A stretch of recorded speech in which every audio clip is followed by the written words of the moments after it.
When we think about the relationship between trade and digitization, the first thing that comes to mind is e-commerce. This is because of its ubiquity. In 2016, e-commerce retail sales continued to grow faster than traditional retail sales for all countries where we have data.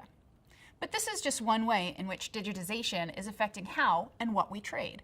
There's other dimensions too, like digital goods and new financial technologies, which fundamentally change our understanding of the costs and regulation of trade. Our goal in this project is to put substantial research behind some of the great potential that digitization holds. In the process, we've already begun to show that some of the policy interventions made with a particular understanding of how digitization affects firms are not always correct. For example, we know that trading online reduces the fixed costs of market entry. It does this by lowering communications costs and facilitating matching. Because of this, governments throughout the region are encouraging firms to move online. But this might not be sufficient. In a study of Samoan online firms, for example, we found that only 20% had implemented basic search engine optimization, which meant that very few firms in the sample would even appear in a search for the product or services that they offer. There's also a great deal of excitement about fintech.